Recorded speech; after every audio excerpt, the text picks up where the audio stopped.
Hello, West Michigan. You're watching Alive and Well. I'm Lynda Balkema, and today we are at Oak Ridge Public High School, and we are going to talk to Shelby Denio. And yeah, go ahead and say hi to our viewers, Shelby. Hi. She's a little nervous, but she's going to do a great job for us. Shelby is a high school student here at Oak Ridge, and she has autism. She was diagnosed as a child, and we are going to talk about autism and how Shelby has learned to live with autism and doing very well with it. I met you through Therese Evans, our outreach worker. She's our Project Healthy grad community outreach worker here at Oak Ridge. Yes. And she has been running an exercise program twice a week. And Shelby, you have been a very dedicated student to that program. Yes, I've been there every single week, always on time, sometimes early, but I'm always on time because I love doing the exercise because it makes me feel like I can do a whole lot more than I could usually do. That's great. And you ride your bike to get here also, right? Yes, I live quite far away from here, so yeah, I get the workout I need. You do. Well, Shelby, first let's talk about, tell the viewers what exactly you were diagnosed with. I was diagnosed with autism spectrum disorder. Okay. Which is like, there's different kinds of levels of autism. To mine, it's more like a mild to high because it's on the even. It's on the line, a verge of it. Okay. So not many of the kids who have mine, exactly not the normal like me. Okay. So autism spectrum disorder, and there is a variety of degrees of autism. Yes, and I was diagnosed with that one. And with that one, okay. And how old were you when you were diagnosed? I was 5 years old. I was in preschool or kindergarten around that. Okay. And what were the signs? What made your parents take you in and have you tested? Mostly it was on school and at home. They gave out really strong signals. Like every time you try to change something, even if it's just a minor, I would just be upset. Like I would cry, I would fuss, I wouldn't do nothing. You mean a change to your routine? So if your routine varied at all, you would get very distraught about that, very upset. Yes, and what to top it all off, it was the education and learning. Like everyone wanted to, when their teachers were just making us learn like spelling and all that, I didn't want to do that one bit. I was like, I would drift off. Even today, I still drift off to go to my own world, you know. Okay. Because I just don't want to be there. So tell me about, and you know what? A lot of kids don't want to be there. But there's other disorders but too. But mine's not like, right. I have no control over it. That's true, yeah. And it is hard to control, I'm sure. And you've done a great job of it. Now, speech for you, how old were you when you started talking? As soon as I was diagnosed, they put me right on there. But I mean talking. Did you talk when you were... Didn't you start talking later than most children? I was talking very normal. It was just like I was always interrupt, or I didn't listen, or when to change the subject on time. So at 2 years old you were speaking, and at 3 years old you were speaking. Okay, all right. That's good to know. So yeah, and it's different for everybody. Some children, some of the early signs are that they're late in talking. So you were talking okay. But now, was understanding things confusing for you? Yes, even still, it's hard for me to understand sometimes to people. Okay. What exactly, can you give me an example of what you find most confusing? When someone like uses a new word, I would give them like this, like, what the heck are you talking about? Or like, if you start speaking new something, I would be like, I would just like walk off of you, because Okay. I just don't want nothing to do with you. Okay. So what are some things are there some things that come easier for you? Yes, it is to speak and to listen to people. That was mostly it. Okay. The hardest thing for me was to do just to change the subject or or just to even remember the person's name. To remember names, that's difficult. Are there any things, there's a famous movie called Temple Grandin. I don't know if have you ever seen that movie? I never heard. Okay, that is a movie about a lady that has autism. She was diagnosed, it's a true story, and she's now a professor at Colorado University. But she didn't have speech. She didn't talk until she was 4 years old, and that was one of the early signs. And this was way back in the 1960s when I was a little kid. And at that time, they didn't know how to deal with people with autism. So she had a lot of other problems that maybe you have not experienced. How do you feel like, are you able to hug your parents? Can you touch? Yes. Is touch okay for you? Yeah, it's just that to new people, it's just I'm so uncomfortable with, even if they seem really nice, it's just like I'm so uncomfortable to be around so many people, especially in a room, and especially in classroom.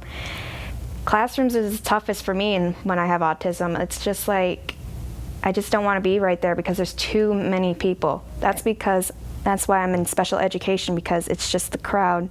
The crowd is what affects you the most.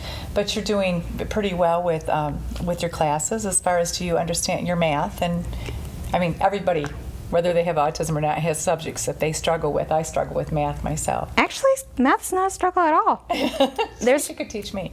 Actually, there is a new research that even in autism, the autistic child can actually advance to more math than the normal person could do. Yeah, I can believe that. That was what I saw in the movie about Temple Grandin. She's very intelligent. She would view the world in pictures. She had like a photographic memory, so she was very good at things like math. I have the same thing unlike that one. Do you? I can remember every book and every math subject. When I was in just elementary, I was put up to already high school math. Really? That's phenomenal. Now, what are some plans or hopes you have for the future? I was hoping to move out at a certain age when I get a job and have enough money to get out, because I just don't want to burden my parents any longer with what I have, because right now they're struggling with my brother who has type 2 diabetes. Okay. So I just don't want to burden more with mine. So I just want to get a good job, get out of the house, and and live a normal life as possible. Okay, and I think you've done quite well. It's neat to see you come in here exercising like you do. You work out so hard. She rides her bike so hard. And tell us a little bit about that, because you've lost some weight in the last couple of years. 3 years to be 3 exact. years? Okay. Because today is the 3rd year of I started my exercise and diet. It is, okay.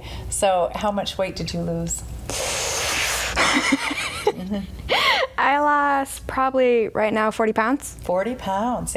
Wow, that's great. It's hard to picture Shelby being heavier, but you told me that you used to wear your hair quite short and Pixie haircut, and you were overweight. Almost 200 pounds. That was a struggle. That was a struggle, I'll bet. And you said sometimes people would mistake you for a boy. Yeah, because I was just so big and had the haircut. People confused me as a boy. I would get really upset. Yeah. So it's been good probably in addition to your overall health, it's probably helped with your autism also that you're healthier, right? Yeah. You feel better about yourself. I can finally fit into clothes. I got more energy. I've never felt this healthy in years since, I don't know, Yeah. 3rd grade. 3rd grade, and you look beautiful, and you decided you wanted to grow your hair out. You Yeah. You wanted to feel a little more feminine with that. So Yeah. You look very nice. And what's one of the reasons that made you decide personally to do that weight loss? The main cause was when my brother, at the age of 20, was diagnosed with type 2 diabetes when I was in the 7th grade. And It just scared me right there. I was overweight. He was extremely overweight. He was almost 300. He's 300 more pounds right now. okay. And scared me right there, like, I need to stop what I'm doing because I might end up the same way as my brother. And did he is he doing shots? And No, he actually doesn't care at all. He has diabetes. He just knocks it off like it's normal. Oh. So even my mom has to even force him to take his medication.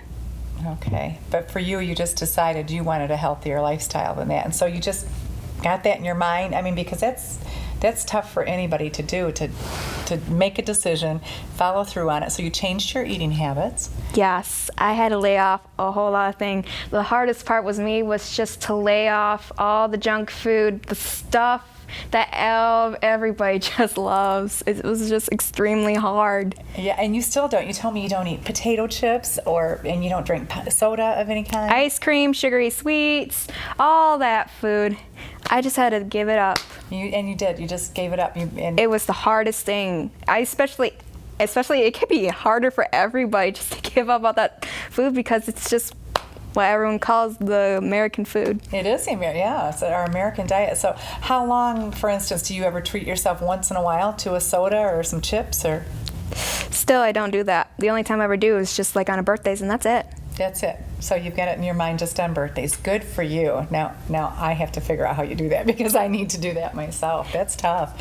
You just don't have to. The tip for me was just don't look at it and just put it away somewhere. I think that is a good tip. I have found that when I go over to my son's house, they have bags of chips and everything laying all over the counter.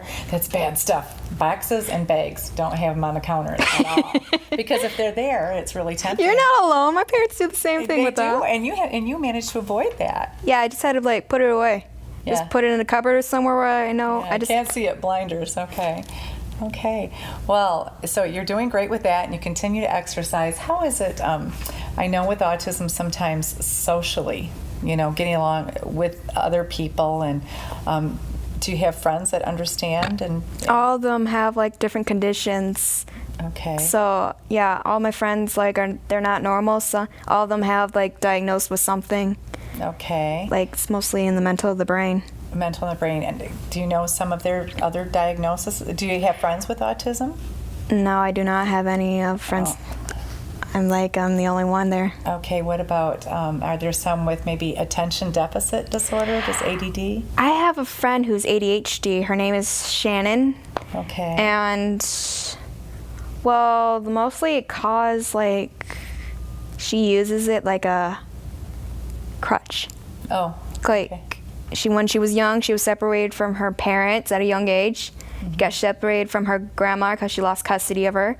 She's in a daycare, and she just reminds me of me when I was little because of the way she acts, especially in class.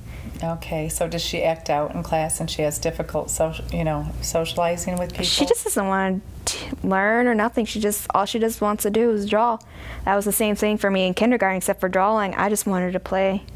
Okay. So now when you go to class, tell me about a typical day for you, like a school day when you're in school. Well, as a typical day, everyone doesn't think my life is typical because since I have the problem with people, and the bus was just my mom said it was a big no-no for me, especially when I got diagnosed. She transferred me to the access bus where the kids who are here in this class, who are in the school, can't talk, can't move, but they can, and have to wheel the wheelchair. I have to ride that bus every single day, and I've been doing that for the past 10 years because I'm going on sophomore this year. You're going to be a sophomore this year. Would you rather be riding the other bus? No. No, you feel better on this bus. You're more comfortable. Quiet, spacious. It's just I'm free. You're free. Okay. So then noises bother you? And crowd people. And people being in a crowd. About how many students? I'm sorry, you're almost an adult. How many? 16. 16. How many students are in your classroom right now? Just 4. Okay, so that makes it a lot better for you too. But yet you're in an advanced math. Yeah. Well, not anymore because since I got in high school and the math teacher I have, she thought it would be better if I was in the same pace with everyone, but it's hard for her to do that since I pick it up so fast. So it's hard for her to do. Well, we're going to take just a break, a minute break here, and we're going to come back and talk a little bit more with Shelby about how she lives with autism, and we're also going to be talking to some other people and some experts on autism, so stay with us.